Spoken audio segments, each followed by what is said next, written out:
Welcome to Grace Pilled, where we explore the infinitude of God by talking about God, within God, aka interviews with people spanning the vastness of the spiritual path.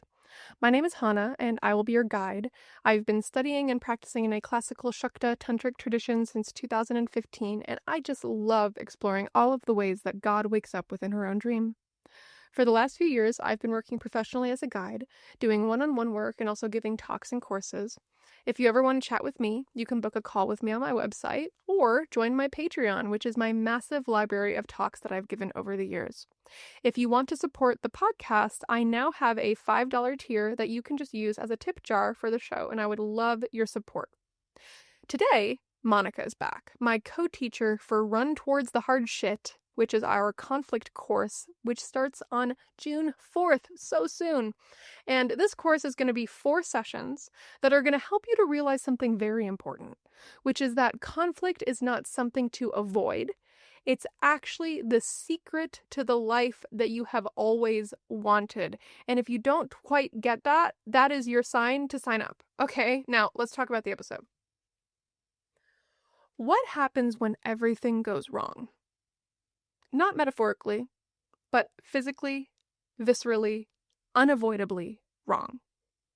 In this episode, me and Monica talk about the night that she shattered her leg on a sheet of ice, and the months of healing, surrender, and unexpected grace that followed.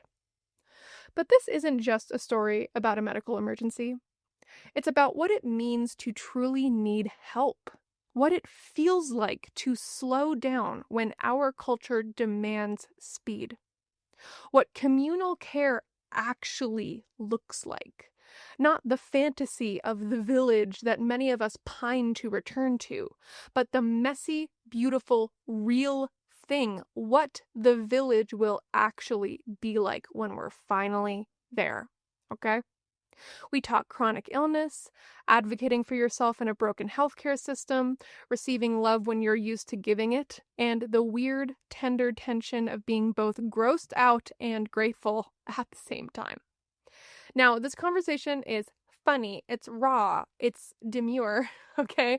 But content warning, there's some medical details here. Some of the things that we discuss are a bit body horror.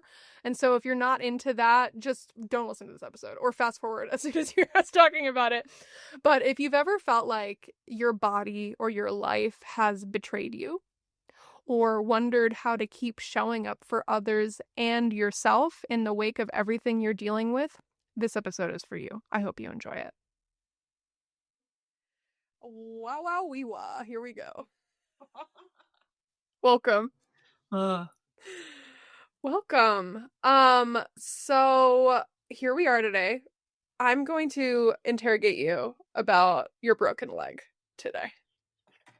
Oh, I can't move my light to interrogate me more. I'm going to interrogate you about your broken leg. And for anyone who's listening, this isn't just about Monica's broken leg. There's going to be a wider discussion about chronic illness, how we need to support one another, what happens when people need help. What's it like when you really need help? You are completely incapacitated. So that's kind of like the general theme of this convo. Would you agree with that, Monica? I would. Yes. And maybe like adding like how to deal with yourself when things go exactly the wrong way. The wrong way from your perception. Definitely. No, definitely. Breaking a limb is definitely things are not going the way you were expecting. Yeah, so this is kind of like a conversation about like, what do you do when nothing is going your way? You know? Which is something I feel like you talk about a lot, actually. I certainly do. Because people are like, if things were only going my way in the way that I journal about and have like vision boarded, then I'd be happy. Right. But is it true? No. But is it possible? So here's how I think we should do it. Let's just start with you telling us the story. Like, what happened? How did you break your leg? And we'll just kind of go from there. Yeah, okay. I had never broken a bone before.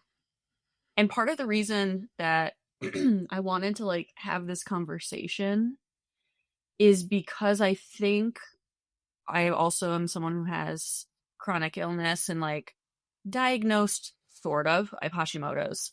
And there are tons of other symptoms that are just like inexplainable year after year. And it's what they fall under the category of like mystery illness, which I think you two also have with Crohn's and like things that fall inside and outside of the Crohn's diagnosis. And so it feels important because I think a lot of people who exist in more able bodies, which is like a spectrum, just as disability is a spectrum, have this notion that like if you just take good care of yourself, which just to say, I'm not outside of that category of people either. If you just take good care of yourself, you'll be good to go for the rest of your life. And just a few days before like the Christmas holiday in 2024, I went to a local shop to get some like food supplies that for my foodie friends, like jams and things. And there were some freaking Highland coos in the little What are you saying? Highland what? cows. Oh, cows.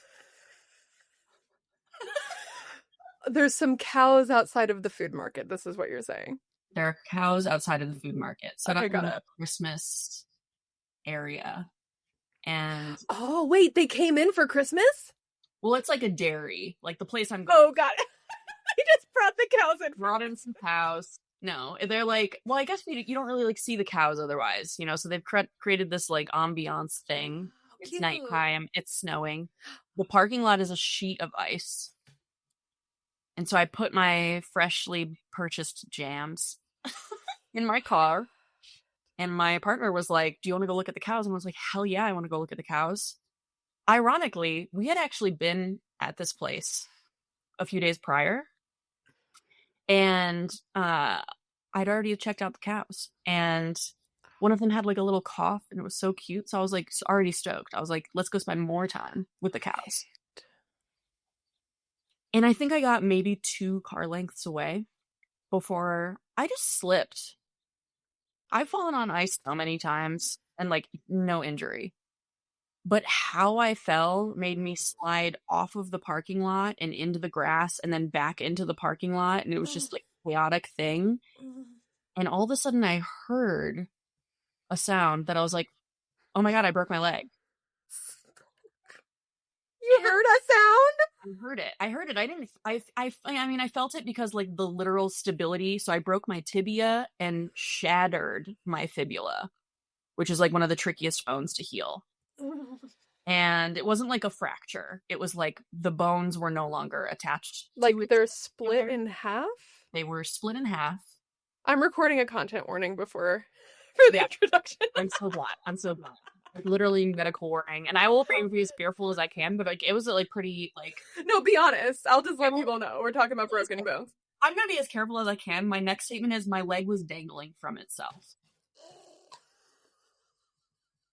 And so I think it's interesting because like even I hear like someone broke their leg and it's like, well, bones heal.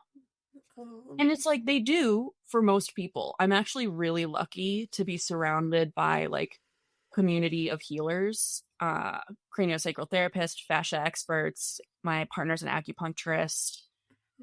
And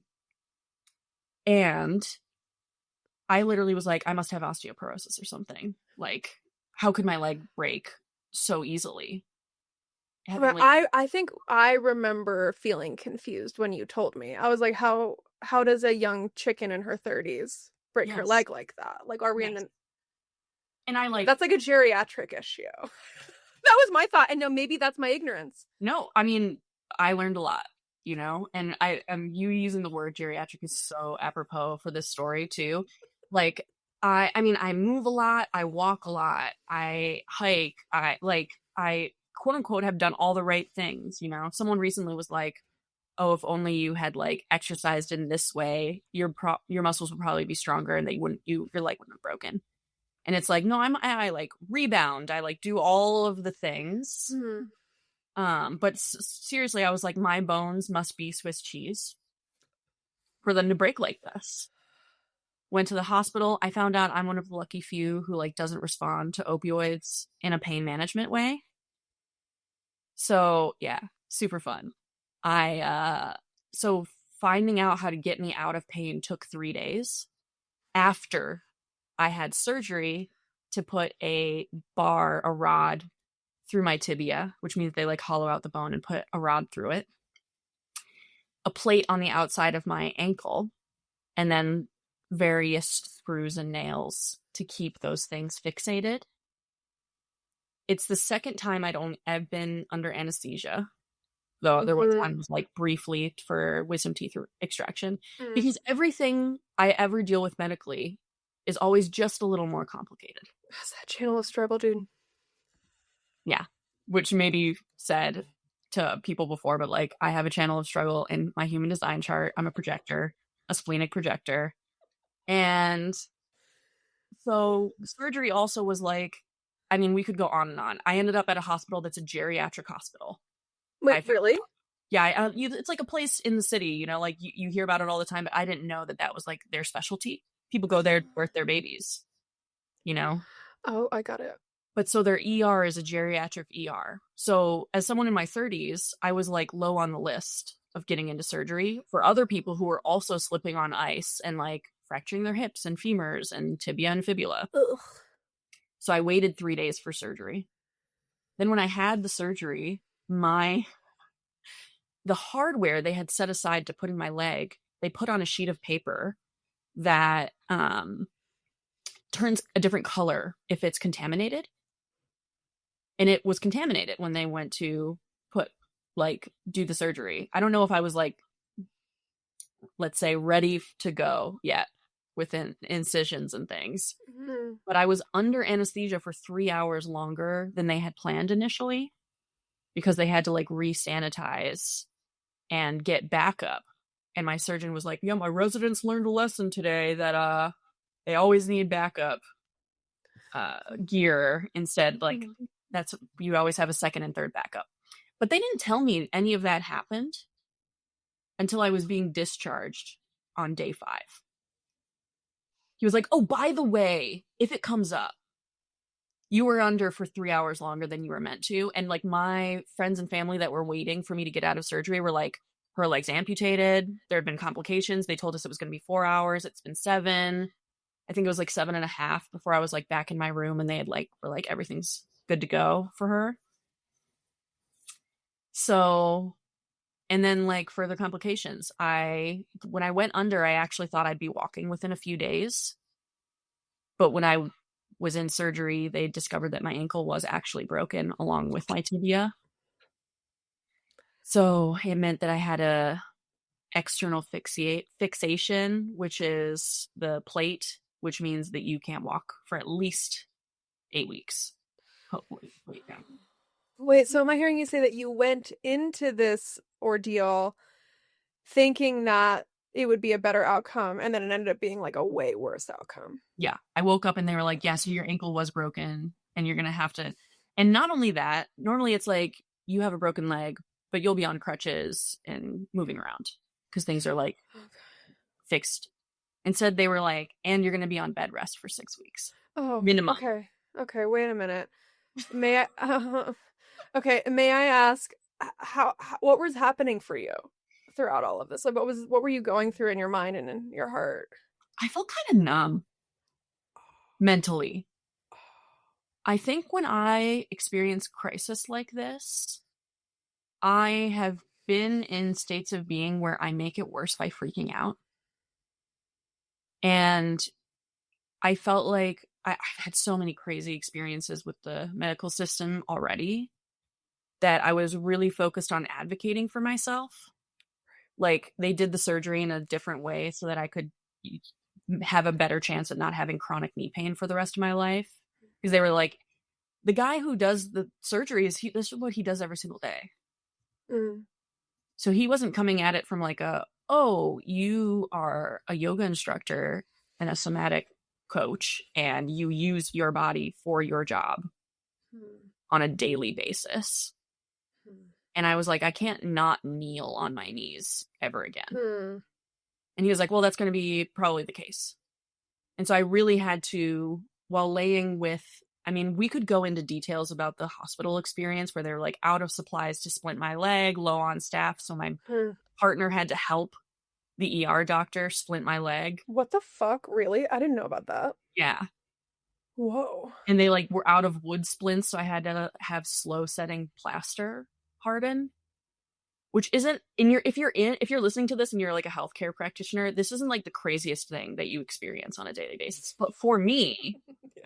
I was like, you mean you have to hold my leg up for 30 minutes while it's broken and I'm not responding to pain meds and set my bone and then hold it there with your hands while the plaster sets so that I have like a splint. And then like suddenly I was just like horizontal for the next 2 months. Oh. After my fall. It was like a big ordeal, kerfluffle, hospital, numbed out. Let's just get through this. Let me advocate for myself. And then there was the healing. So yeah, in the hospital, it's like frustrating. I barely slept. They always have someone coming in. But I know the nurses, I had some really good nurses. I had some not so great nurses, but I had some really good nurses. So there's also like gratitude for the people that are trained to help me and like genuinely care about my experience. And then there were people who were like, you're a nuisance. It was so clear, you know? And it took my boyfriend saying she's stuck in a hospital protocol and you need to do something different right now after surgery, when I felt like my foot, my big toe in particular, was going to explode from nerve pain, that they were like, oh, we're going to try a nerve blocker instead of like these other opioids that we've tried. And I'm sober, for what it's worth to everyone. Like, I am not going in there with like a history of documented addiction. I definitely was like a chronic marijuana consumer for a long, long time. And so, yeah, it was just like an interesting deal where like, I think if I had been in my 60s having this surgery, they would have put me on like a drip versus like me waiting 15 minutes to 2 hours for someone to come with pain management. Oh, I get you. Yeah, something that's sticking out to me so far in this story is how you had to advocate for yourself. And maybe that's a theme that we can kind of return to repeatedly throughout the conversation, but it is really, people have a hard time advocating for themselves in their interpersonal relationships. And then you get into the healthcare system or even at your job or something, or all these sorts of things. There's always these areas for self-advocacy. Yes. And it's always really interesting to me who has an easier time doing that and who has a harder time doing that. Like, why is it so easy for some people? Why is it so hard? You know, had I not walked into this experience with my own history of like needing to advocate for myself to shift something, I don't think I would have been as prepared to like make a fuss. But it's a balance, right? Because I also think that I was trying to be really careful with how I asked for help. But it was interesting because it was only once I was like sweating through my gown and gripping the sides of the bed in agony that they were like, oh, she seems like she's having a hard time. But when I like calmly said my pain is at a 7, they were like, normally people are reacting worse when your pain's at a 7. When I think like people with birthing bodies actually have pretty high pain tolerance, like on a naturally. I was literally just thinking that when you were saying that. I was like, like, yeah, like some people have a higher pain tolerance than others, and then that gets really confusing in the healthcare system. Yes. And I've had injuries before, maybe not like to this needing surgery extent, but like chronic pain, chronic fatigue, those are part of my like symptoms. And so, yeah, and I've had the experience of like having to do my own research so hard that I walk into a doctor's office and they say, we're not going to do a thing. And I'm like, then you're going to write down on the chart that you refused to do this test, that you were, but that took years to cultivate. And now I have also a partner. So like my support system works in healthcare and knows the language to speak and is a man, you know, and like, unfortunately the statistics are that they're going to respond to his requests with more seriousness than mine, which is such a fucking frustrating thing. Like, And like every healer I have gone to, every, healthcare worker that I have gone to since I broke my leg has been like, yep, that sounds right. And it happened in PT, etc. So I think there was just, I've had other struggle in my life that showed like, what else is there to do here but surrender to what's happening? Fighting it would literally have cost me more energy. And I wanted to maintain enough energy to tend to myself. Wait, can I clarify you? What do you mean fight what? Like fight the situation you were in? Fight the situation I was in. Fight the situation I was in, fight the people that are trying to help me. I think there's grief, sure, but like I'm familiar with grief. And so I think responding well to struggle also makes a difference. And a lot of people said like they were surprised at how well I handled it, but it's like, for me, what other option is there but to handle this well? And I think my meditation practice has fortified my brain, literally, my mind, brain, whatever you want to say, to be like, oh, we're having an experience. An unpleasant one. It's so funny that you say that. At the time, super unpleasant. My brain is really good at protecting itself 4 months later. Totally.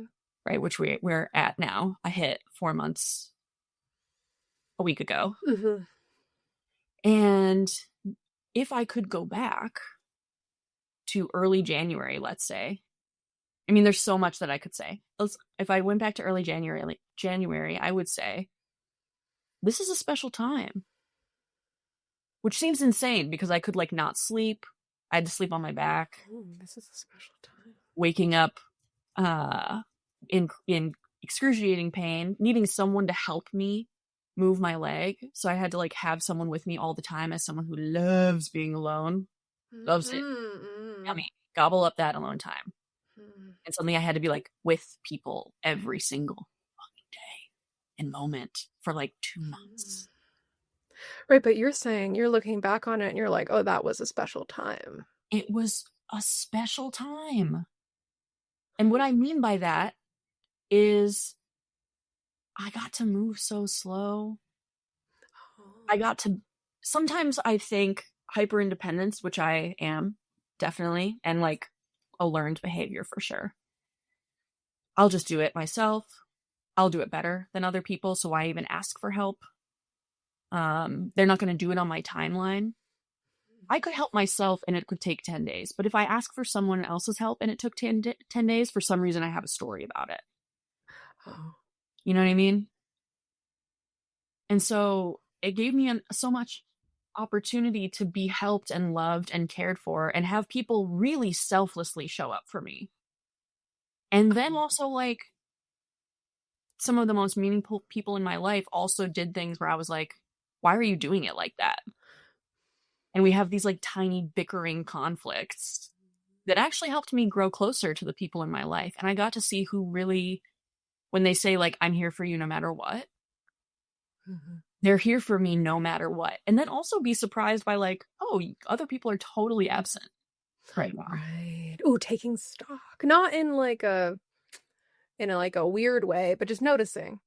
Totally. Oh, these are my ride or dies, and these are people that just, for whatever reason, aren't able to show up for me throughout this. Right. And like for some of those, it's like, I completely understand why not. And others, I'm like, Interesting. Yeah. And like, what a cool time. Like I read like 4 books in 2 weeks. When I was like, oh, if only I had more time to read. Oh, interesting. Okay, wait. So what's happening right now is you're telling us that you breaking your leg, despite the horrors, was a special time at first. I think my perspective now is a special time. My perspective then was I am in a cage. I'm trapped. But I'm also not, because I was not eager to go outside in freaking upstate New York in January, having just slipped on ice and broke my leg. I'm also have developed new fears. It's now April and spring and beautiful outside, but I'm afraid of stairs. fun little addition is like I had fallen down a set of 6 stairs before I got injured like this. So the theory is that I pre-injured myself that made it more accessible to this extended injury. Okay, so some new fears have been unlocked. I'm afraid of ice. I'll be curious what next winter looks like when I'm like on my feet. Oh no, that's real. You know, that's real. But I notice it's just noticing. Like I have to walk down a set of stairs to get out of my apartment, and every time I imagine myself having one split second where I am like cartoon cartwheeling down the stairs, and I once again see my leg being broken. Like I'm seeing it with my eyes. But it doesn't mean I'm not going outside or walking down my stairs. It's just that fear, literally, every single time I approach a set of stairs. Well, I almost feel like it's like new fear unlocked, but new fear unlocked because new experience of reality unlocked. Completely. Like the experience of, oh, I can break a bone got unlocked. And so now that's just like part of your awareness set. Mm-hmm. You know, it's interesting that you say it like that because I definitely think I've watched other people be injured like this. So, like, I stopped skateboarding as hard as I could have continued doing, like, in my late teens. Because I was like, oh, I'm not trying to, like, get injured like that. You know? But, yeah. But, like, what a gift to move slow. Right. Well, can I share something that's coming up for me? Yeah, absolutely. Please. I'm thinking about like when you're learning a new body thing, like a sport or like roller skating or something or skiing. And for me, okay, let me just speak for myself here. I'll be really confident until I fall and eat shit. Right? So, okay. Yeah. But that's part of it. And so it's like you have to kind of fall and eat shit when you're learning a new body thing because it brings you into reality.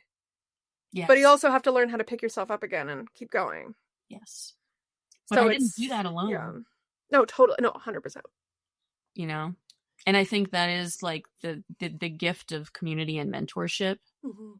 Like when you're learning that new thing is to have someone who watches you eat shit and is like, oh, what an initiation. Totally. Instead of like, oh my God, don't do that again. Oh, totally.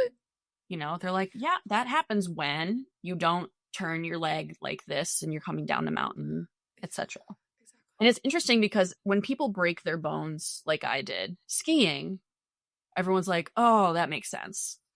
You were skiing and you fell. But when you're like walking and you have like a crazy spill, I didn't just like whoops and fall. I like cartoon like literally was on the ice. And my body went one way and my leg went the other way, and that's there it was, you know. But like when that happens, they're like, oh, you must not. People have said some crazy comments to me that I'm like, you must not think what you're saying to me right now, right? You think you're being helpful? Wait, can you just give us an example of something? Like, had you been jump roping, your ankle would be stronger and you wouldn't have broken your leg. Oh, what is up with that? Why do people do that? I don't know. Okay, my theory is like people try to save other people from the uncomfortable feeling they don't want to deal with. And so it's like maybe people unconsciously are like, I don't want, it's like when somebody dies and people have like weird things that they say, it's because they're uncomfortable with death. So like it's somebody who maybe is more able-bodied is like, you know, making comments about how you could have prevented it. It's like that's actually about them and them stalking in their own mind, like this is how I'm gonna prevent it. But they're thinking they're helping you, but maybe it's about them. I don't know. That's just my thought. I mean, I have so many theories, you know, other people that I've like, finally I'm like up and on my feet now in the world, but I'm limping. Totally. Because I'm learning how to walk again. Totally. You know, and building straight legs again after like so many like literal months in bed. And people being like, oh, the first thing they say to me, oh, you're still limping. Like, yeah, I shattered my fucking leg. Yeah, how long do you think it's gonna take, Carol? So yeah, I also like I feel for them.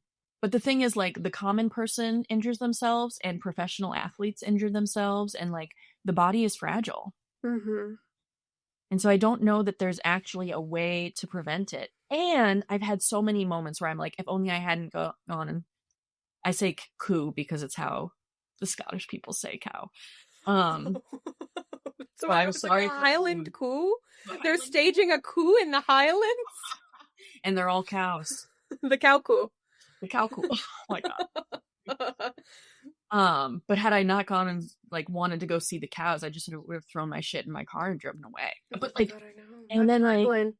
I actually now feel like, and I would have missed this experience.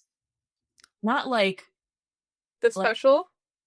the special, the like, oh my gosh, I've returned to pottery. One of my things too was like I was going to start an intermediate class. I'm really into pottery these days. It's something that I do for me as like an artist who makes money off of their art.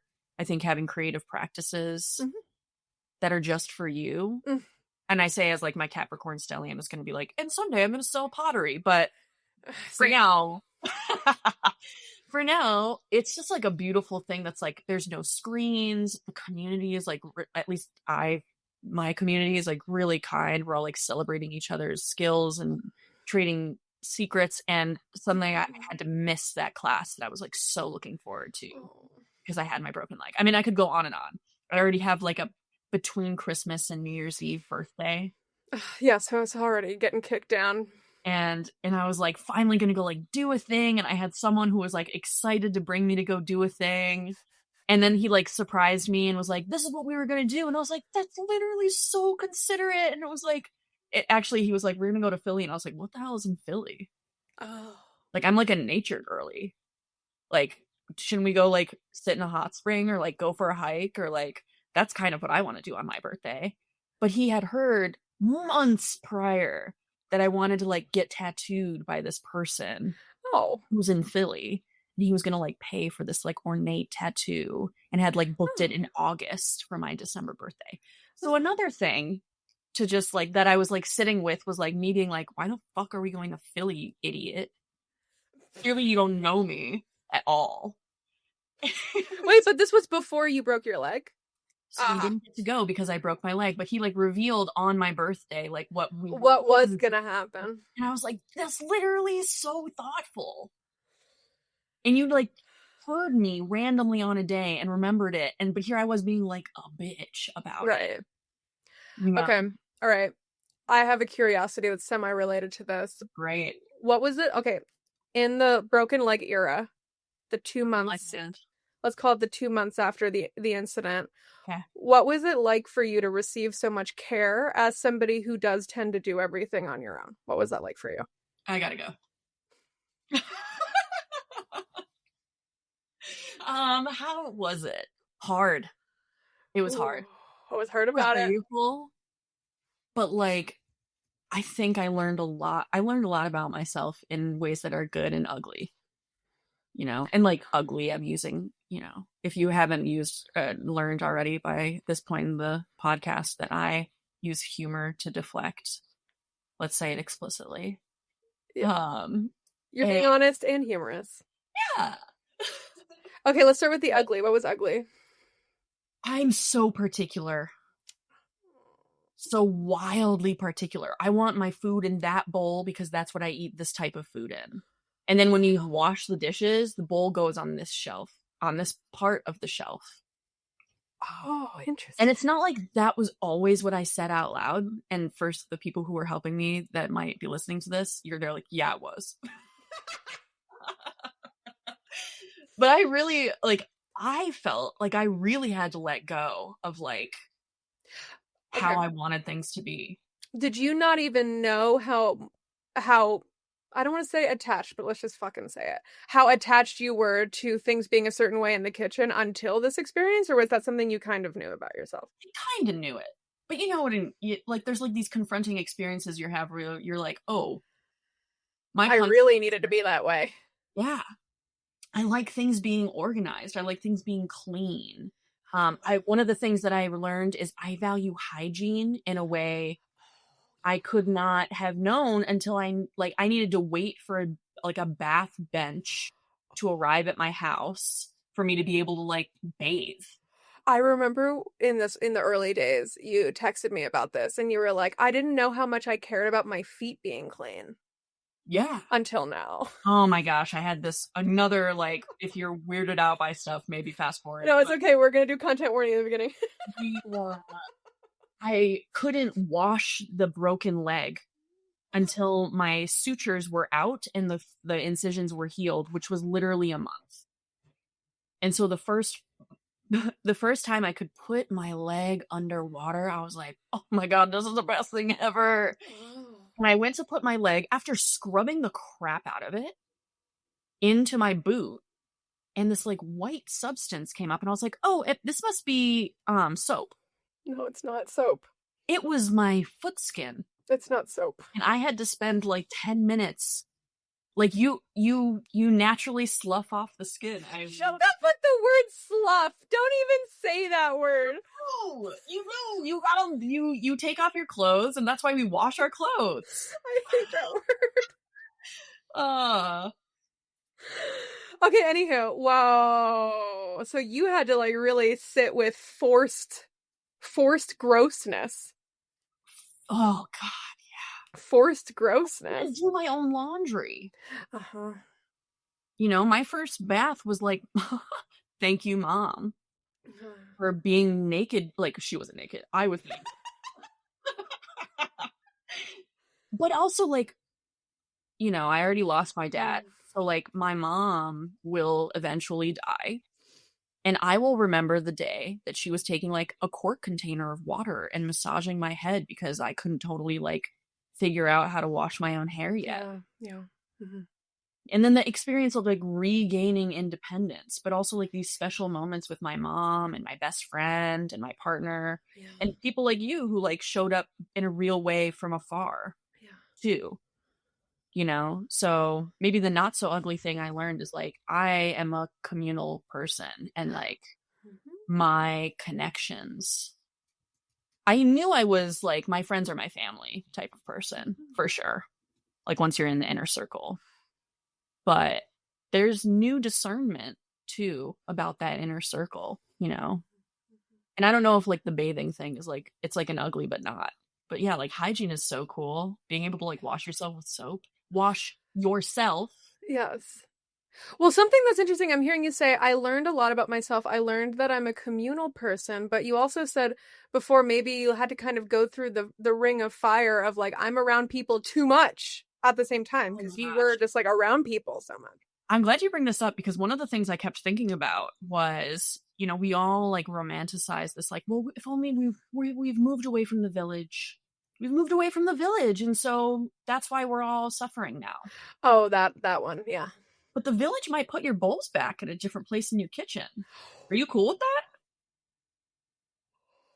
You know, like the village might cook the food one step away from what you actually like. Mm-hmm. The village might take too long to do that thing. They might show up late. They might stay long. They might stay long. You know, teach your kids a thing you didn't want them to learn yet. They might borrow your thing. They might use the wrong bulb. You know, like there's so like, do you have a tolerance for difference? Do you have a tolerance for people doing things in a different way? Then you would do that over and over and over and over again, not just once. It's like Lucy, who lives next door, comes by at exactly the wrong time every time, but we love her. Right. You know? And like the edgier one for me that I always talk about is like, at the end of times, are you going to ask people who they voted for before you give them water? Oh, totally. The guy next door might be dying and alone and has no one, and you're like, yeah, of course he doesn't have anyone. He voted for has X. this political ideology. So I'm going to watch him wither happily. Yeah. What is that? What is the German word? Schadenfreude. Schadenfreude. I'm delighting in other people's suffering. You know? And so like, I'm hearing you describe village expectation versus reality. Well, village romantices. Yeah, the romantic side of it is what we think the village is going to be like. Completely. And then there's like what the village is actually going to be like. Yeah, like when you're like, I'm going to meet the love of my life someday. And it's going to be work. Yeah, totally. No, 100%. You know, or I miss my 100%. ex, and you had real problems with that person. Oh, totally. I obviously never miss my ex and have perfect expectations every single time.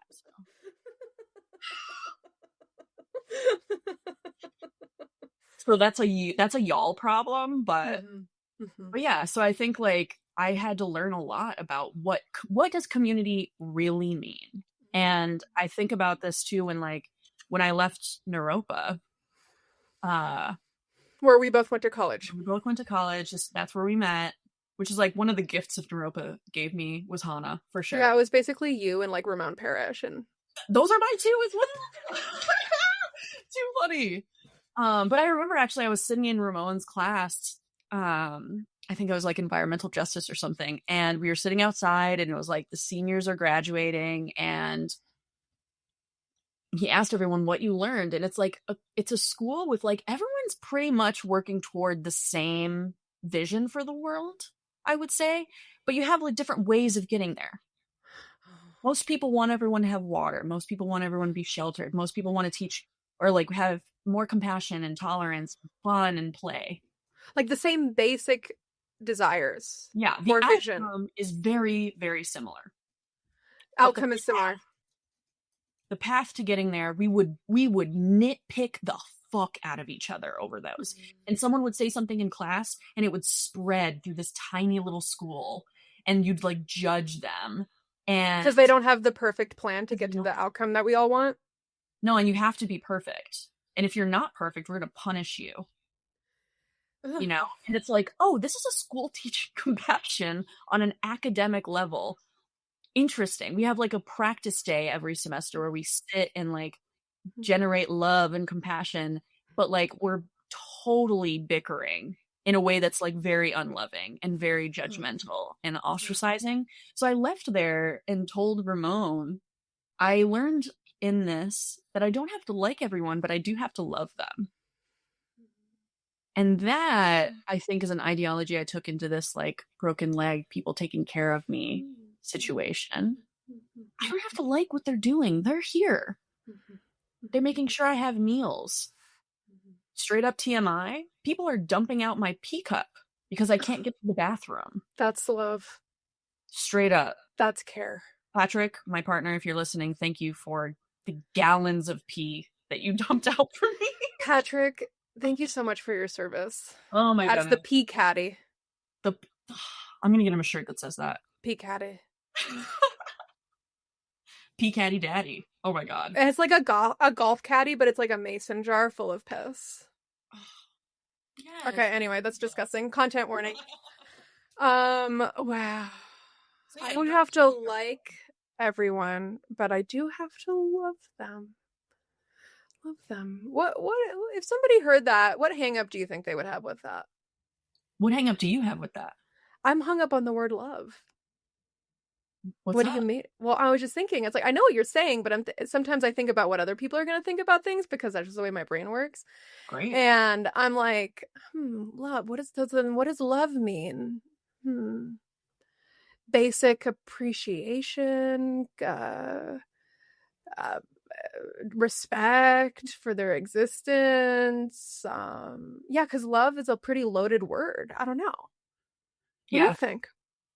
It's interesting that you say this because I was just thinking this morning about how much weight we put on the word love when you're dating. Totally. Like in the newness, you're like, you can't say it too early, but you can't say it too late. Yeah, totally. And then once you say it, everything is changed forever.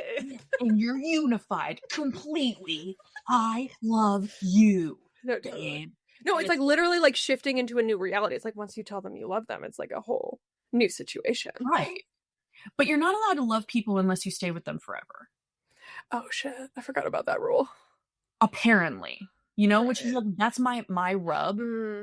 Is like, what if we date and I enjoy you and I care about you and I love you, but I'm not, let's say cultural understanding wise, I'm not in love with you.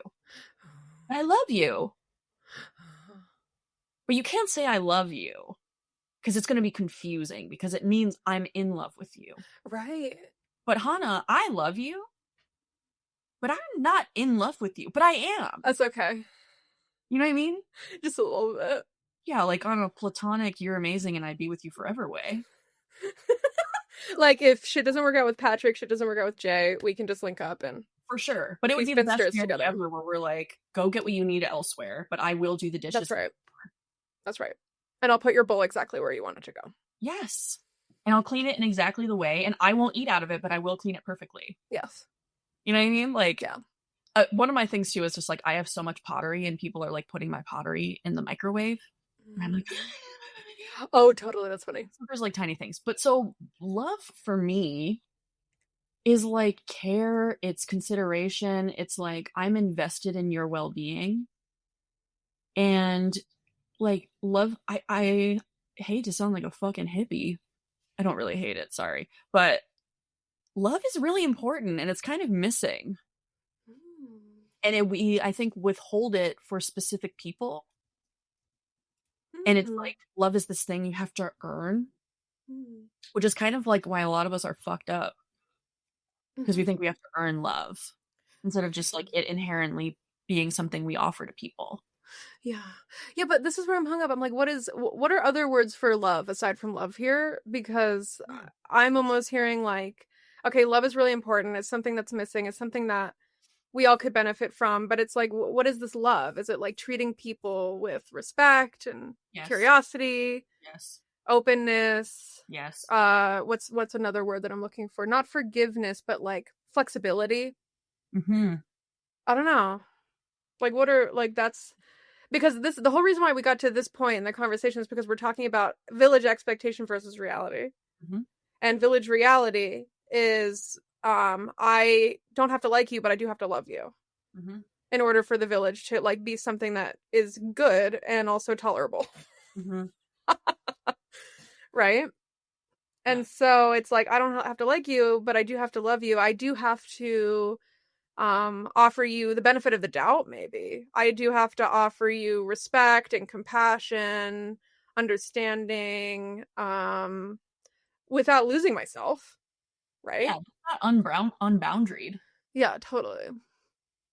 You know, but I think much like this is maybe a intense thing to say, maybe not, we get hung up on the word love like we get hung up on the word God.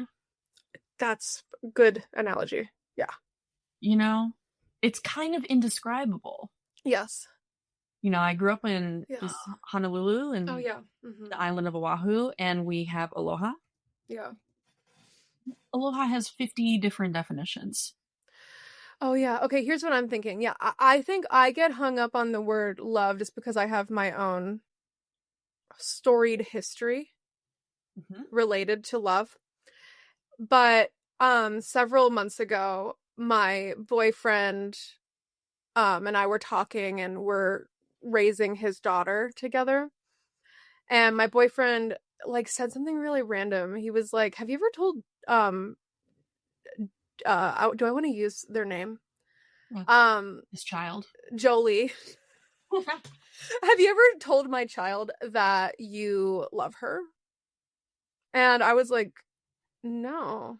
Yeah, I remember us talking. Did you remember that? And I was like, "No." And I was like, should I? I had like a mental breakdown about it. But it was interesting because I do love Jet. Whatever, I'm just gonna say her name. I do love Jet, but I think that I have my hangups around the word love where I associate it with a very specific feeling and relationship. So I associate the word love with like romantic partnership very intensely. And that's what I learned about myself in that experience. Like, I don't even think I realized that until then.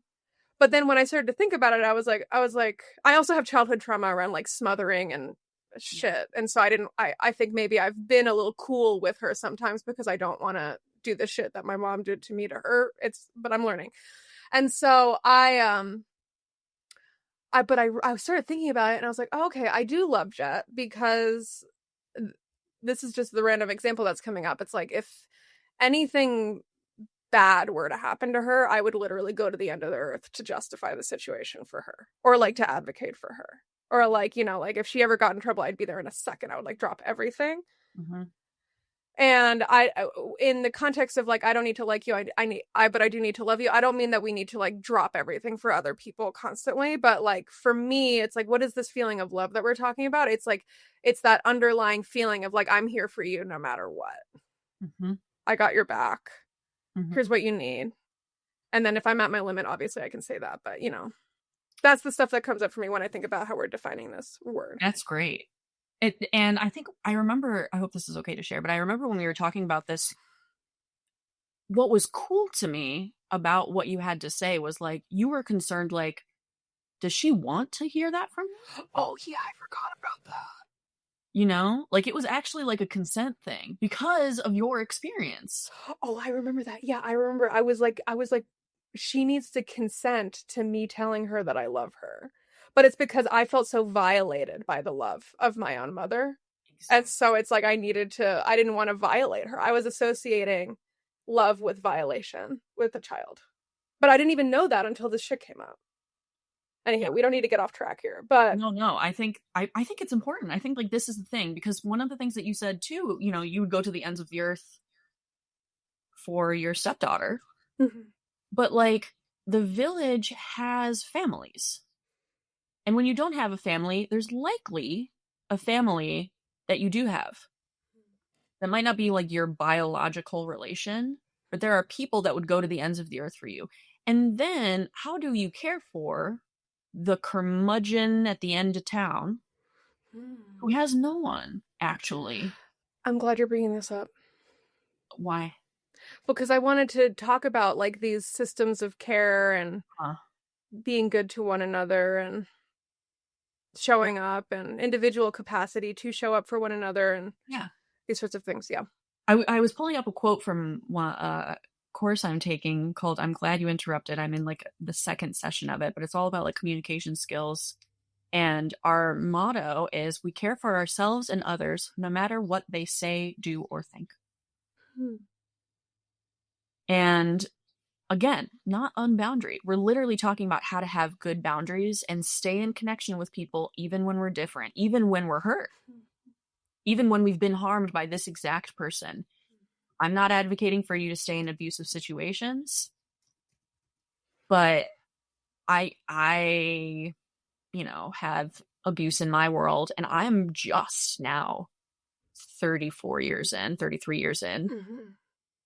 reaching places of forgiveness that allow me to explore where I have to say no to care for other people, but like also where I can grow my capacity to be like, all right, this idiot at the edge of town who said some dumb shit to me, I'm still gonna bring you like a casserole. The American love language is yeah, you need your tuna casserole. Yeah. Rick needs his tuna casserole. Yes. Okay, this is stuff that's coming up in my head when we're talking about this. I feel like, because I'm thinking about how the average person in America, we're speaking as American people, white American people, but in general, the average American of all backgrounds is like at the end of their rope in so many ways due to financial binds, work requirements. People work 7 days a week. Yeah. Europeans, if you're listening, yeah, it's that bad over here. Okay. Multiple jobs. Child rearing. School is just state-funded daycare at this point. Yep. And so bad state-funded daycare. and I'm thinking about how it's like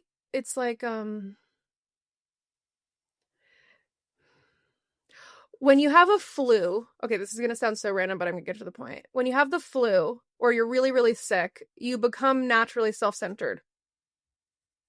It's like the world revolves around you. You're like, everybody needs to take care of me because I'm sick. Okay. And I kind of feel like at the broader societal scale of the situation that we're living through here in this country, it's like everyone kind of has the flu, kind of like low grade. And we're so wrapped up in just trying to survive individually that the thought of using any extra amount of time that we should just be spending sitting by the river and reading a book to restore ourselves, it's like, I can't bring Rick the casserole. But the reason why I can't bring Rick the casserole is because, like, I'm at my limit as a result of the way the big village is set up. Completely. And so then it's like, what would it be like if the village was different? Would we all feel like we have more of a capacity to bring Rick his casserole? Mm-hmm. And not just Rick the casserole, like even in our close relationships. Yeah. Because Rick the casserole, that's like the best case scenario. People have the capacity to bring Rick his casserole. That would be cool. That I feel like if we were to take a temperature gaze of the health of the society, is Rick getting taken care of or not? That would be a good sign. Yes. Because also sometimes it also might be like in the village there's someone assigned to bring the people who are lonely their needs, their basic needs.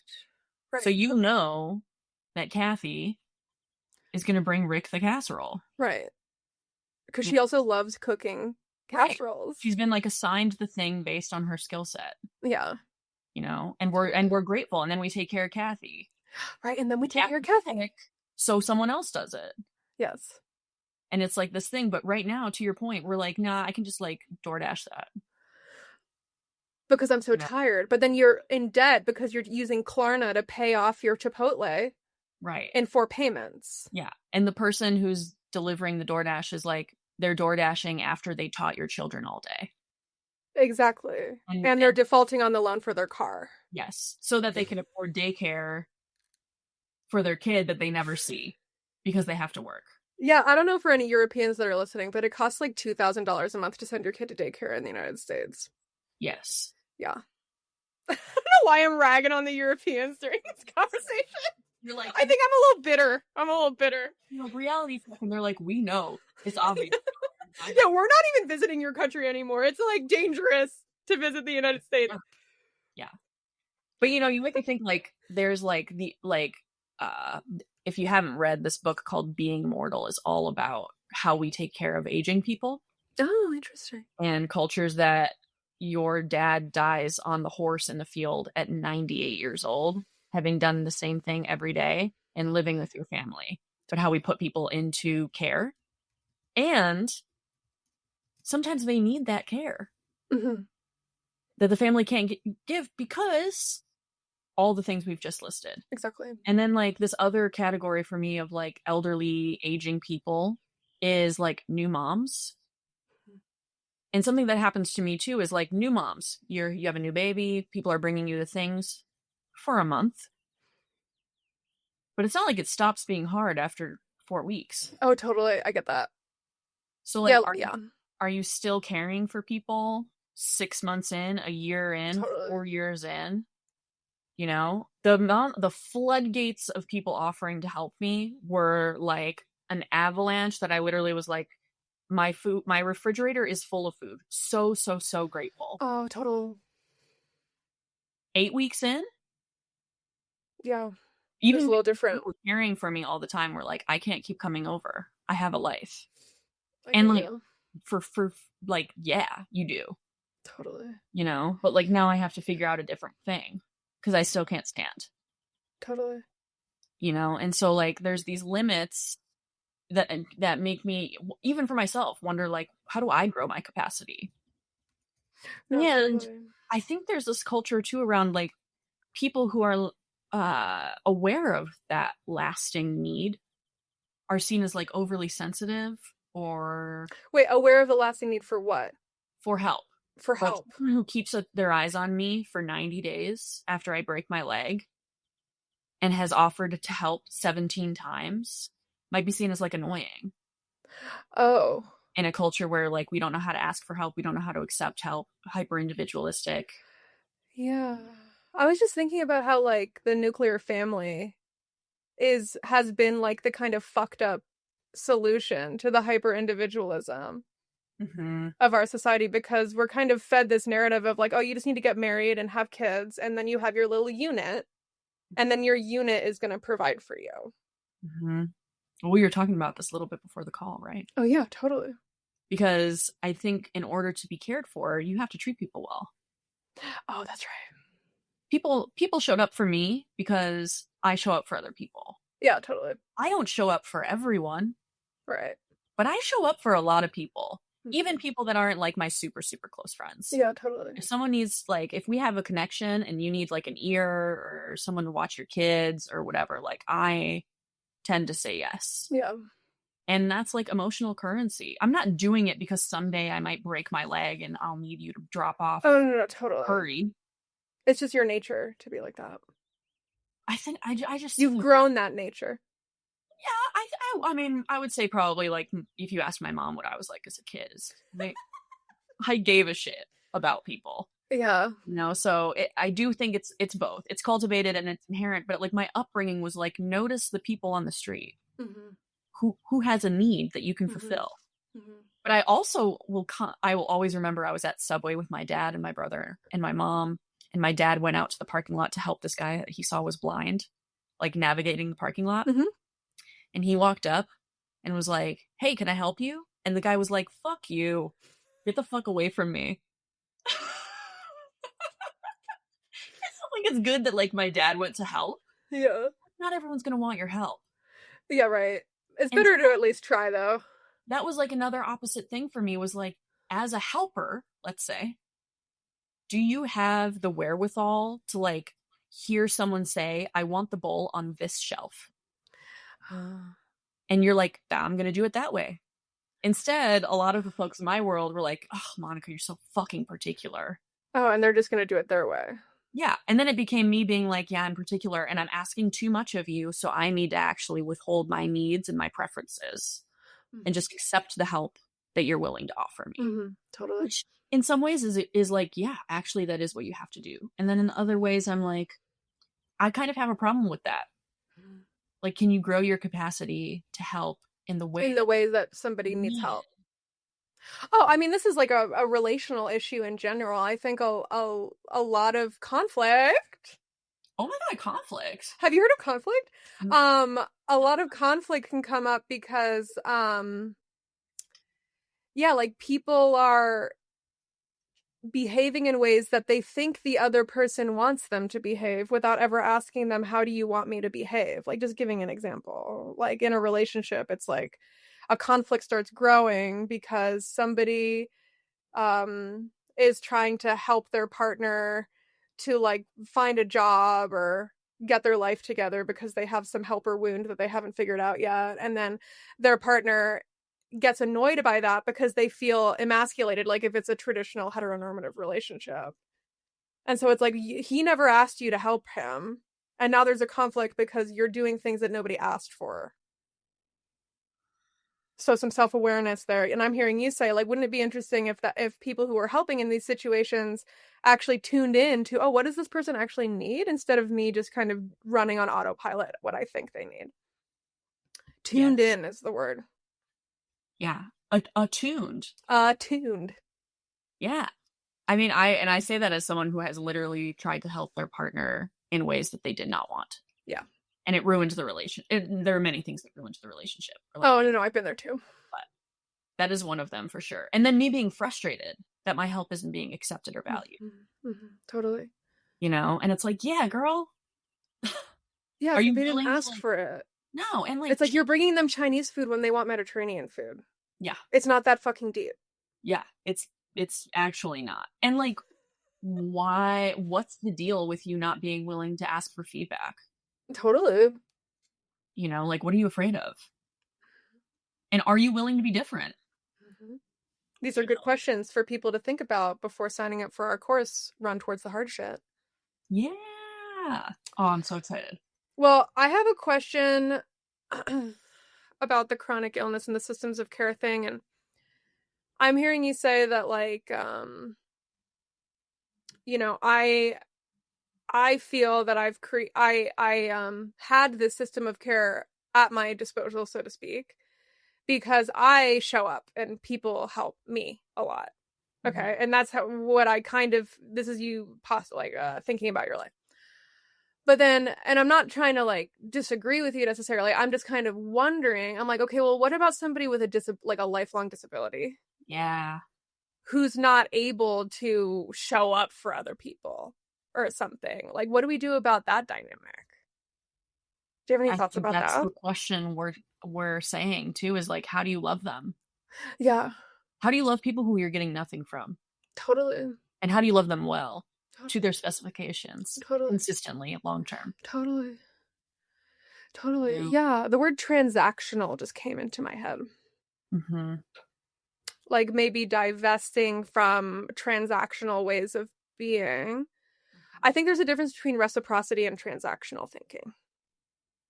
Do you mind? Do you know what the difference is? Yeah, for me, it's like transactional thinking would be like I've done all of this for this person, and so they owe me now, or I owe them because I did that. It's like kind of tit for tat. Yeah. Energy, I think transactional energy is also kind of like the capitalist that lives rent free in our head, who's like, I need to have like a return on ad spend with this person, you know, or I need a return on investment for this relationship. That's a series of numbers. And I'm not saying this is very conscious for people, but it's just kind of part of the program. But reciprocity, I think, is comes from feeling into the spirit of balance and harmony, and feeling like we're balancing something together, and we need each other to feel supported and cared, and it's like reciprocity. There's something about it where it's like you understand like the subtle energetics of like, it's not you scratch my back, I scratch yours. It's more like, life is better together. Mm-hmm. And we're helping each other. However, there are people in the world who like fall outside of the boundaries of the acceptable norm of like, this is how you can support me. Maybe because they're bedridden, they're not able to move, they need mobility aids, like all sorts of things. People have all kinds of conditions. And so it's like, you know, somebody listening to this could be saying like, I'm not even able to show up for other people. Like, does that mean I don't deserve people to look after me? I'm not like trying to call you out. It's just like what it's coming up for me, you know? And I'm sure you've thought about this kind of stuff too. Yeah. Well, I think it goes back to Rick. You know, like I'm literally saying everyone deserves care. Yes. Everyone deserves to be thought of. Everyone deserves food, water, shelter. Even the people we don't like. Mm-hmm. Even the people who haven't ever given us anything. Mm-hmm. And like, you know, disability puts you oftentimes in a really like forgotten category and under-resourced category. And like, there's the government agencies that are like set up to help you are like so flimsy and totally sparse on the actual help that you need, and then keep you in cycles of poverty. To say poverty in every way, financially, spiritually, emotionally, physically, like, and then we have folks who are interested in annihilating those people because they don't provide value. Totally. That's the transactional thing. They quote unquote don't provide value, but to exist is to be valuable. Mm-hmm. Mm-hmm. And so I think we need to build tolerance and capacity for people asking for help when they've done nothing for us, because they deserve help. And also because, okay, I hate to be bleak, but like it could happen to you. Yeah. It could happen to all of us. What my point at the beginning is like, disability is around the corner. It's just a matter of when. Yeah, 100%. Maybe you'll never experience chronic illness. Totally. But you will eventually become old. Yeah. And aging comes with maybe the biggest disability you experience is that someday you need glasses. You know, what, and I even say like, but you've complained your entire life, even though you have glasses now. You know, you can see because of this like aid in your world. And I think a lot of people, I have reverence for walking. I have reverence because it could have been that I break my leg in the 1600s where they just saw it off. You know, but I have access to Western medicine, and like as someone who has like a really low income, healthcare is like so necessary. Yeah. And again, the Europeans, we have to like literally it's like income-based healthcare. And uh I don't totally have the answers for like how do we solve disabled people needing help in a world where we're like, well, what are you going to give me back? Yeah, no, totally. I don't really feel like I have a resolution for that either. But I think that maybe in just having this conversation and the small amount of people on earth that are going to listen to it, it just kind of plants seeds for potentials for like how the world could look and feel, how it I could act and behave, you know? absolutely. I think imagining the world we want to live in is like required. Totally. And like it's counterculture actually to like Mm, bring someone a casserole who you maybe you've never even met, totally. you know? And like um in I think we need to be good to people no matter what. I hate to be a little absolutist about it. This is just what's coming up. I'm sorry to interrupt you. I just needed to say it. I think it's probably uh okay, you think about like the trajectory of your life. Being good to others, communicating well, dare I say doing conflict well with others, being respectful and decent and curious and open-hearted towards other people. Talk about return on investment. That is, I feel, the only return on investment that matters in the long run. Just because what like you're saying, it's like if disability isn't here now, it will be someday. Mhm.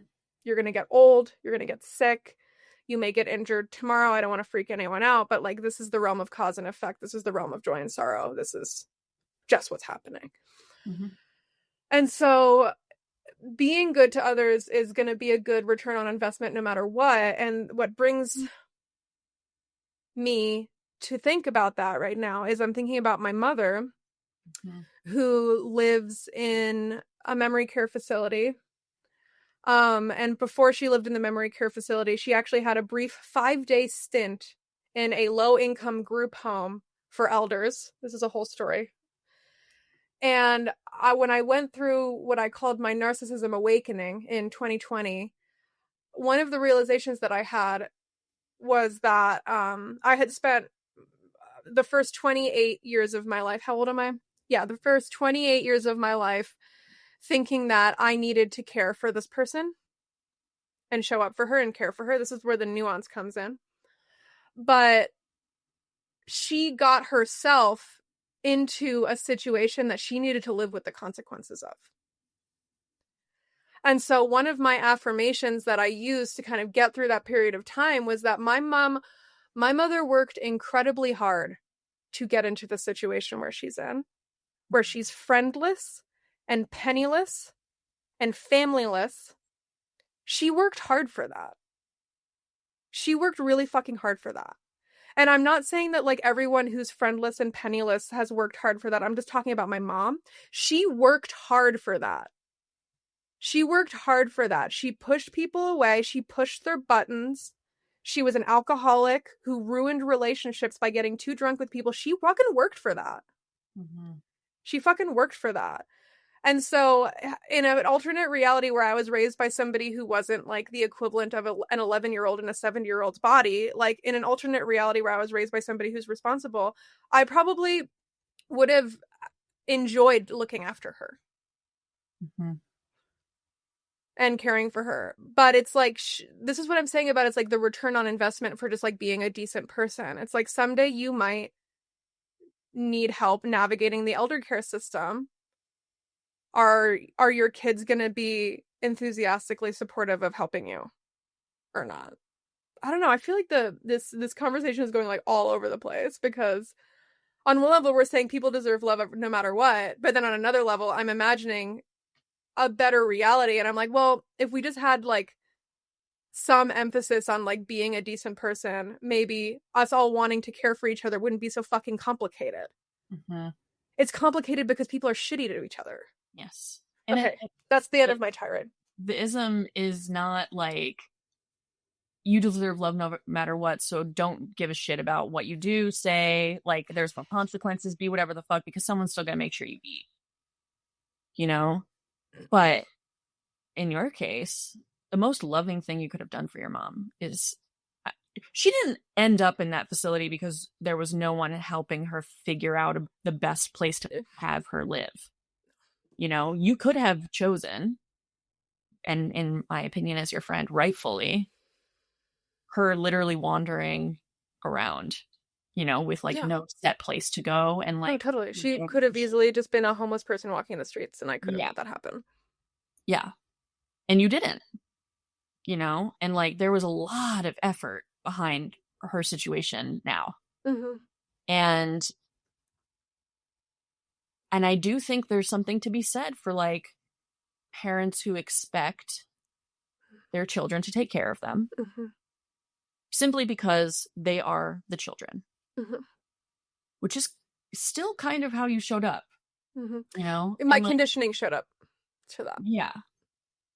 And like you have a caring heart and this person has literally no one else. No, totally. It was like, who else is gonna fucking do it? Right. But you were boundaried about it. No, only at the end. Fair. It took me 4 years to figure out what a boundary was with her. Yeah. Because it's someone who's pretty stubborn about compromising your boundaries. Oh no, totally. And then it's like the parent-child relationship is unlike any other relationship. It's right. But like maintaining as you are still cognizant and able to do so as a parent, an interest in what your kid's experience of you was oh, totally. is like pretty rare, actually. Instead of you being like, hey, I had a problem when I was a kid and this is what it is, and someone was like, oh, please, you were clothed, you were housed, I provided you so much. And it's like, you chose to have a child. Yeah. Hopefully, Yeah. you're interested in providing them with their, at the bare minimum, basic needs and teaching them how to be a human in the world. I would say is like the basic thing that you sign up for, you know? And unfortunately, people have a lot of bad ways of showing up in the world that they then transfer to their kids. Yeah.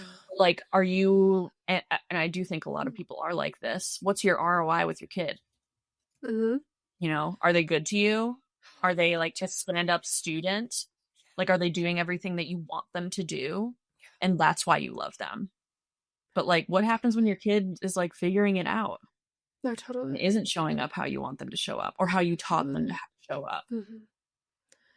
You know, That's really uncomfortable for most parents, I think. yeah. And it's uncomfortable as a kid to Yeah. figure out how to get love from your parent when you have to earn it. Yeah. Or you just have to fit yourself into a way of being that doesn't rock the boat in the family system, or you know, you have to you notice like, oh, like when I make these kinds of jokes, everybody goes quiet, so I'm not going to do that anymore. That's not trauma. That's just called being raised in a household. You know, it's like you have to make yourself small to fit into the unit for your survival. Yes. Yeah. So I think it's a both and, right? Like there's like growing our capacity to hold 3, 7, 15 truths at once that in some ways may contradict each other is part of what it is to become an elder that's wise and participatory and people look to figure shit out. And that those kind of elders are the people coordinating Kathy delivering the casserole to Rick. That's right. You know? That's right. And I wonder too, like, there's so many ways that our society is starved. And I think one of them is, where are the elders that Where were like the fucking elders, dude? I know like 3 of them. Yeah. Which is probably more than the average person, but yeah. You know, and like elders at once, some people have this, like, are your grandparents. Mm-hmm. You know, I feel jealous of people who have like 2 sides of the family that they like dig. You all get along, you have like similar ideologies, you hang out and like you value each other, and like children are valued, and how children see things is like an enchanting thought just as much as adults' ideologies. And there's like, do you think that's reciprocity? Because it's harmony. And I wish, like, talk about living in a society we wish we were in. I wish our culture was centered around harmony and noticing disharmony and being interested in bringing harmony back and like balancing the ecosystem. And when you said things like, you know, I scratch your back, you scratch mine. Some of you may be scratching someone else's back weird analogy. We're going to go with it. For 10 years before they scratch your back.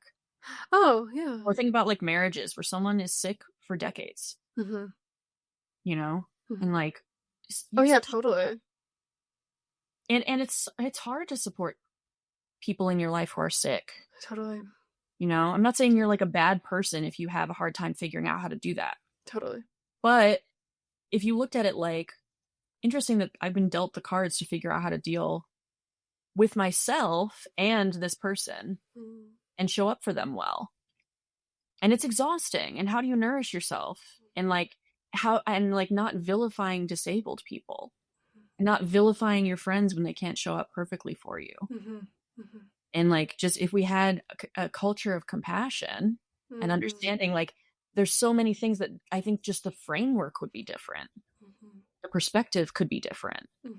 We'd be interested in a different perspective. We'd be interested in like reaching that place. So, and there would probably still be people who work really hard to end up alone. No, totally. Yeah, because even with the analogy of Rick, like I was even thinking about using the village analogy. I was thinking about there's Rick who like needs extra care. He doesn't have any family. He was never married or whatever. Fine, that's his prerogative. But then like what about like the people in the village who just can never learn how to hang? And then they live on the outskirts of the village because they don't want to hang with the village. Like some people just are never going to be able to hang with it. Yeah, so it's not, I think there's always going to be different types of people responding to the way the collective thing that we're living in is operating. Absolutely. I mean, I have people in my world that I've really had to be like, there's a life I dream of for them. And that's not what they dream of. Oh, totally. And that's okay. Oh, I had to figure that out with my dad. I freaking bet. He's kind of a Rick. My dad is a Rick. He doesn't eat a tuna casserole. He eats frozen lean cuisines. Carol's gonna bring him lean cuisines, and he's gonna eat frozen food all day. Oh, and a Jimmy Dean breakfast sandwich every morning. We're very similar.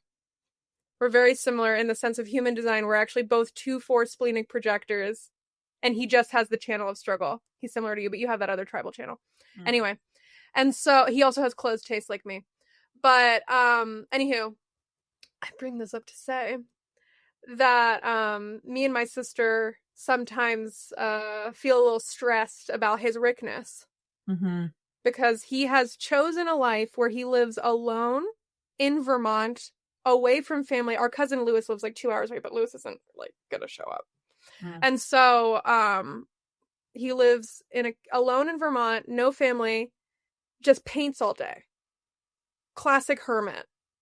Hasn't figured out the 4 line yet, but whatever. He's on that hermit trip.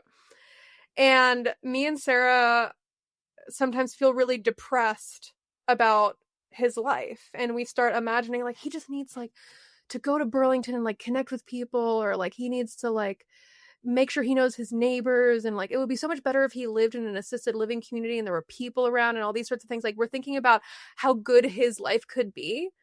But the uncomfortable realization was he likes his life. His life just makes me uncomfortable. So it's actually about me. And like I actually, I've already been through the trauma of putting one parent into elder care. And so there is a part of me that's like, buddy, like, what are you going to do when you need help? So like that's part of the thinking. But in reality, it's like I am just uncomfortable with how happy he is to have no one. It makes me uncomfortable. And so I was just like bringing that up to say like, we spend so much time thinking about how somebody else's life could be better, but it's all our reasoning. What we think life is better. And maybe they're just, they're fine being the hermit in the woods eating Jimmy Dean breakfast sandwiches and painting armadillos all day. There's the value of the fact that he paints every day all day is he's a brilliant painter. He's a brilliant painter. He's found his thing. Yeah. And he found his thing. Is it being a really present and nurturing father to his 2 daughters? Could use a little work. work, but that's, speaking of differentiation in the village and all these things, and also related things to conflict, sometimes you just got to let people be who they are. Yes. And a lot of the conflict that we have with other people is because what they are is going against what we think they should be. Yes. And sometimes you can literally resolve certain types of conflict when you finally just recognize this is just who this person is. Yeah. I can't convince my 85-year-old father to become a social butterfly. That would be fruitless labor. Mm-hmm. It's much more fruitful for me to just recognize and love him for who he is. Mm-hmm. Instead of my inner child from last conversation crying about who I wish he could have been for me, who I wish he could be now. And you're allowed to grieve like that. 100%. It's all part of it. Yeah, you can. No, I've been through that grief. Mm-hmm. And I'm coming out the other side of it being oh, this is just who this person is. Mm-hmm. It's just who this person is. And Vermont is a great place to be that person. He picked the perfect state for it. Idaho would be a close second. Uh-huh. But also when another flood comes and hits Vermont, unfortunately, I'm always sad when it happens. Oh, yeah. And it impacts so many people I know, but someone's going to check on him. Yeah. Because that's also the Vermont ethos. No, 100%. They know some guy lives over there. Yeah. Mm-hmm. And that's the society I'm imagining, yeah. actually. Yeah. Mm-hmm. Instead of no one ever talks to him, so we're not going to check on him when the bridge goes out. Right. They're no, let's make sure someone checks here. Yeah. And there are systems in place to make sure, whether it's Kathy or fire service or, all these different things. And I think systems of care is an important conversation. And if you're interested in being a hermit and that genuinely has become the best way that you can live, totally. I'm down for it. I'm just like my dad. There's value. Yeah. Yeah. My brother is good alone, actually. Mm-hmm. He's into it. He gets to do what he wants to do. Mm-hmm. Which in his case is running 100 miles in a day. That's his job. He goes for a run. Yeah. And he's not void of people who care about him. Mm-hmm. Simply because of that. He's not void of meaningful relationships. Yeah. But it's different than how I would set it up for him. And and therefore, mm-hmm. thank God I'm not the one setting it up for him. Mm-hmm. Mm-hmm. Because I'm not going to do it how he wants me to do it. And I wish it didn't take me so long to be interested in his way. Mm-hmm. Because I suffered. Oh. It wasn't not only I suffered, he suffered under my thumb. Mm-hmm. And it's not I have a story about how I continued to press him to be my way, but there's this undercurrent, right, of how we wish our family was. But you found other family, and other people to connect to that make you feel belonging. And I think some people maybe need that belonging a little bit more than others.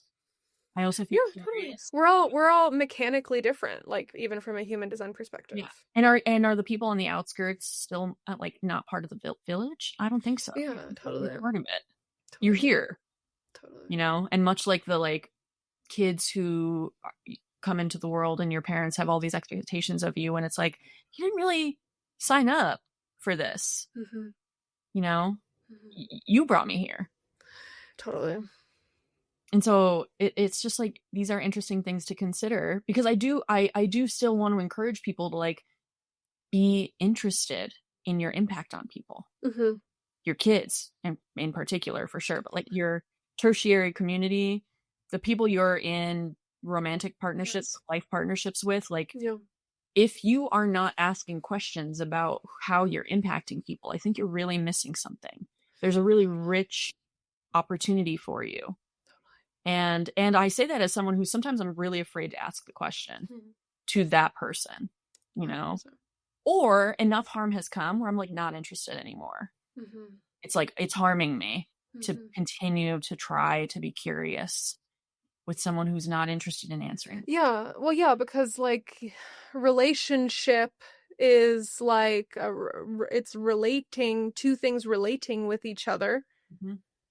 Two beings that are curious about one another, And it can start to feel a bit draining when you can tell that you're the only one holding up that pillar of relating.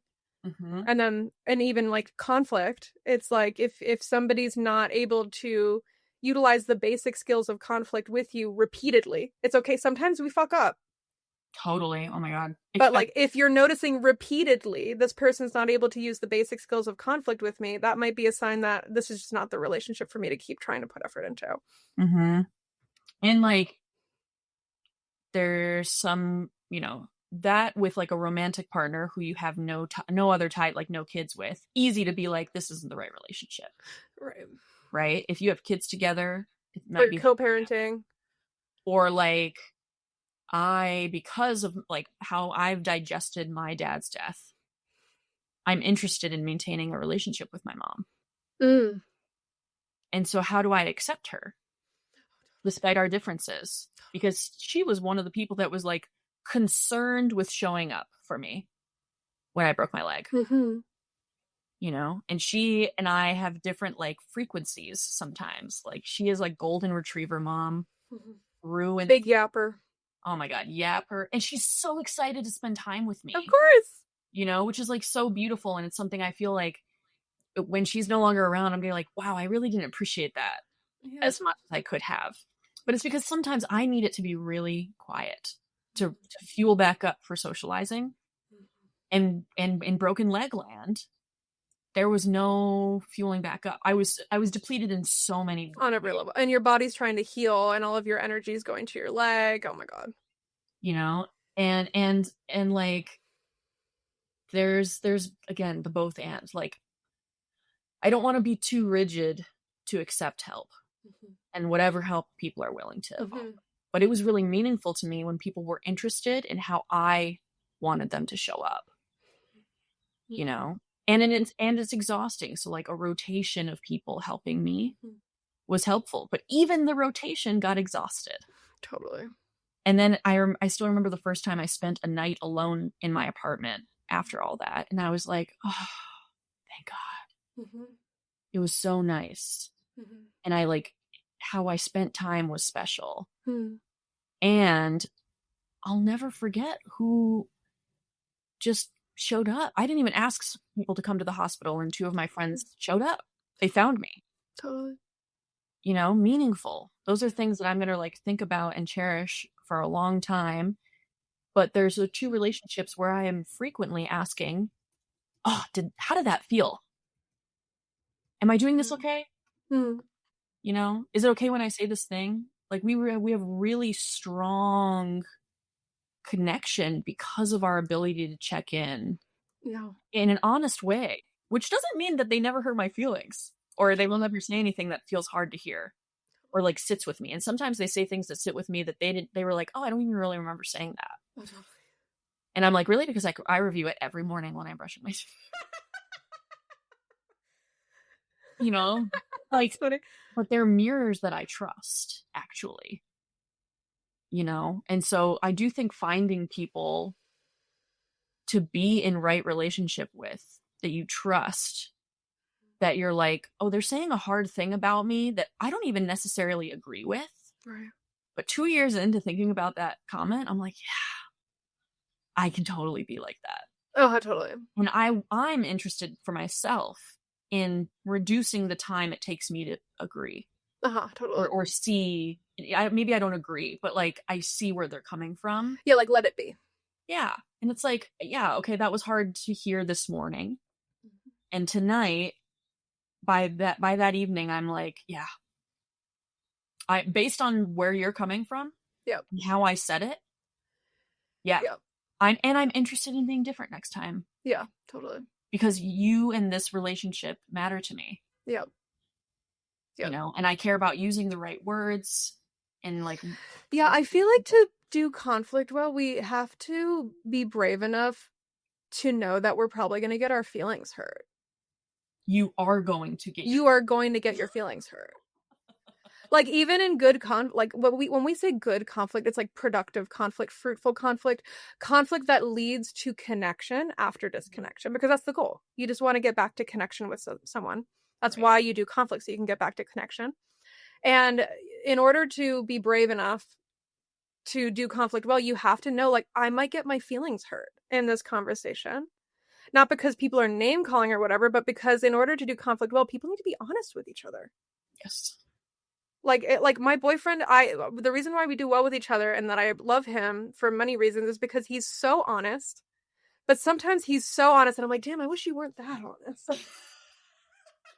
But like, I'd rather him be really honest because I actually trust him more when he's brutally honest. It's like, okay, thank you. Yeah, I do need to scrub out the toilets more. I feel a little bit too perceived right now, but thank you for being honest with me. Yeah.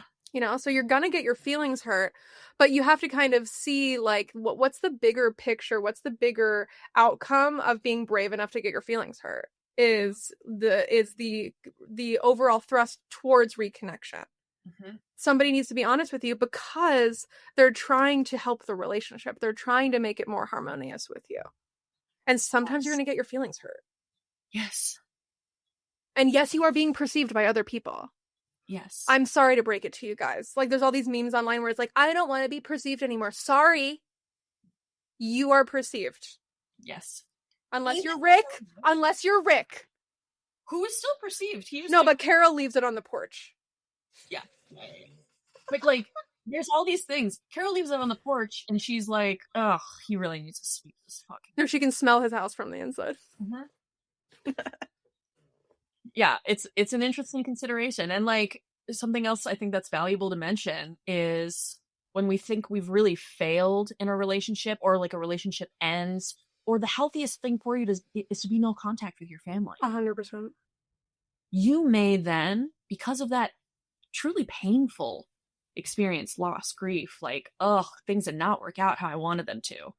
I'm laying in bed with a broken leg and I have to sit with myself in my shit. There is something valuable on the other side of that. You meet someone who's like, wow, their honesty is like so powerful for me. Would you hold it in such reverence if you met this person when you were like 20? Instead, you might be like, oh shit, he's like giving me all these judgments. Maybe. Oh, are you saying about me and how honest Jay is with me? Yeah. Yeah, no, totally. As like a metaphor, you know? Yeah, no, I hear you. But you've like had the experience of not knowing the truth. Mm-hmm. Or someone not being willing to communicate with you at that level. Totally. And suddenly you're like, oh, there's trust here. I'm not like spiraling and making up stories because there's no story other than the one that's being told to me. Totally. And then it's your work to believe them. Totally. Yeah, this is the thing that people miss, is that honesty is the thing that builds trust. Mm-hmm. But then a lot of people get into relationships where they get into and they haven't owned this in themselves yet, but they get into the relationship not being honest. Mm-hmm. And maybe they're pretending to be somebody that they're not so that the relationship will work, or they're saying like, oh, I don't want kids, but they totally do want kids. Like, this is shit that people do because we just want to be accepted and loved. This is like the human program, okay? But it's like, and then people get into relationship conflicts where they realize, like, I can't be honest because if I'm honest, then the relationship is going to end. Which is the worst thing that could happen. Or there's the secret third option where you do conflict in the way that we're going to teach about it. And you own the fact that you were dishonest. Mm-hmm. And you're honest with that person about how dishonest you were. Mm-hmm. And you say, I really want to find a way to make this work.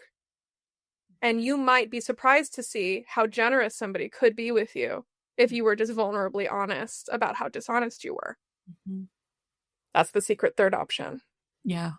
My ism from Broken Leg Land is broken bones heal stronger. Which is like true. You're very unlikely to break a bone in the same place twice. Totally. Because it calluses and it protects itself. And I think that's like, there's like some real metaphor for me in like, there's the difference between, let's say, quote unquote, bad conflict and good conflict is good conflict fortifies a relationship. That's right. You know, you're building a callus of your union. And not in a like, oh, we're so callous and rigid and like, No, this is you're how more connected after the conflict. and likely like long-term partner, like if we're talking like a romantic partnership or like friendship, like relationships you choose to be in, that you, what are you going to do with no conflict and no honesty? What kind of relationship are you going to build? Is that what you want? No, yeah, is that what you want? Or do you want someone who understands that like, I'm going to love you and at any point one of us could become disabled? How am I going to love you then? Uh-huh. When you're no longer the form that that I like think is perfect and beautiful. Mm-hmm. And there's a lot of content online about like finding someone who like you would love if they never changed, which I agree with. Mm-hmm. I think it's actually a good ideology of when to get into a relationship. Yeah, it's a good question for checking in on the relationship. Like, if nothing about this person changed, would I still want to be in this relationship? That's like a good check-in question. Check-in. The expectation that no one is going to change, though, that's... Oh, I see what you mean. People are going to change. You're going to get older. Circumstances hit. Sometimes you're in this really beautiful, joyous relationship, and one of you experiences such a crazy loss that you become a different person. Oh, totally. Oh, totally. I've ended a relationship because I was experiencing so much loss. I just became I couldn't show up. I've done that. Yeah. Because you're under-resourced. And like that's also like acceptable. Yeah. You know, and it's like a valid experience, and how we treat people is important. But there's this other thing of like, what kind of truth teller are you? Because I'm not an advocate for like, be more honest, which means brutalize your partner with your perceptions. Mm-hmm. Oh, right. It's a good point. You know, how do you find language that they hear? Yeah. How do you tell your truth in a way that is going to be received as well as possible? That isn't accusatory. That also isn't like, you're like this. No, totally. Sometimes I feel totally like when this happens, this is the impact on me. Totally. And the relationship I'm in now, we've built a rapport of like, this is what I'm looking for, and you might not want to do that. And that's fine, actually. But I need to know if you don't want to do that. Because that's what I need. Totally. And I will say goodbye lovingly. Totally. Which is another skill. It's like how to end well. Totally. You know, and I've experimented with that and was like, almost. And then like major fucking pain and betrayal. You have to have patience for what it is to like truly transform or like transition out of a relationship into friendship. Totally. Or go from like really close friends to kind of distant friends. Totally. That's like effort. You know, breaking up is never just one conversation. Totally.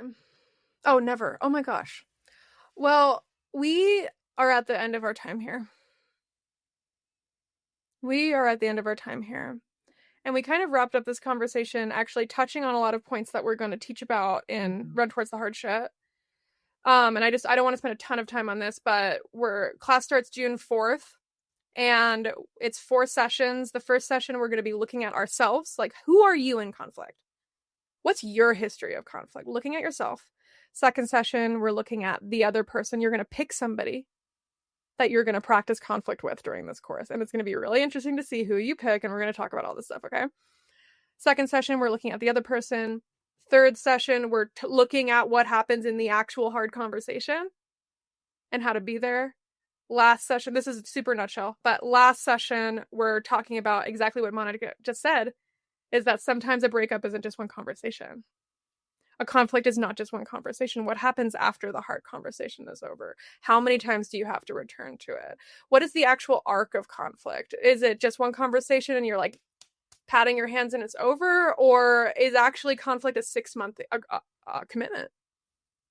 6 years.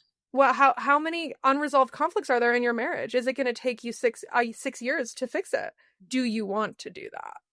You know? And so that's the basic overview of that. And so sign up is on my website if you're interested in joining us. But to kind of tune out of this conversation, Monica, I'm wondering, do you have any like lingering sage wisdom from the broken leg land that you might want to communicate to somebody who's listening? Like, what's your juiciest piece of wisdom, if maybe you haven't already said it, for somebody who's listening? I think I said it, but I don't know if we've like focused on it a ton. But I think if I were to pick one, slow down. Oh. Slow crawl. Go so slow. Annoy yourself with how slow you're going. Like my pottery I'm not messing anything up because I'm going so slow. Yeah. I'm not rushing. I can't rush. I can't walk. I can't move fast. Yeah. And it's special, and it's, I think, an antidote to a lot of things in the world right now. Oh no, totally. It's like an antidote to the low grade level of anxiety that everybody is experiencing. Yes. It actually is very helpful. Yeah. If you have 3 to 12 hours a day to spend on your phone, you probably have 2 minutes. You can scroll slower. Yeah. You can hate post just a little slower. Yeah, no, literally, when you're tapping all those stories, just slow down. Really take in what you're consuming on your device. Anyway, you might slow become down. less interested quickly, actually, if you No, that's really so real. You know? Oh my So, god, yeah. totally. We're just mainlining garbage. Mm-hmm. And maybe my other thing is like get off screens more if you can. Mm-hmm. You know, slow down and be in the world. Be in your life. Be with the people that you're with.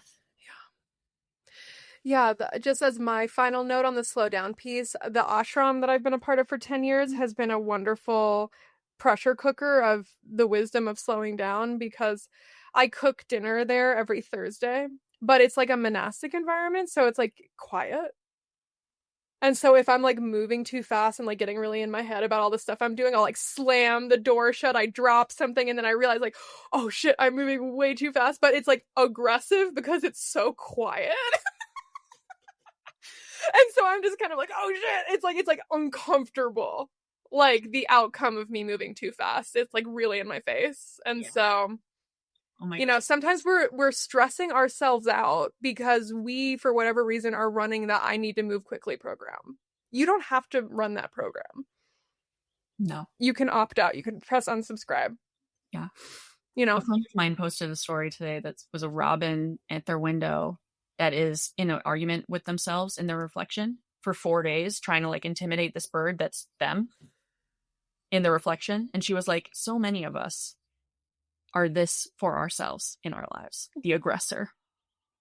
And it was just like so beautiful. It makes me think. And like an ashram is such a speaker for your pace. 100%. It's like an amplifier. It'll mirror it back to you. Yeah.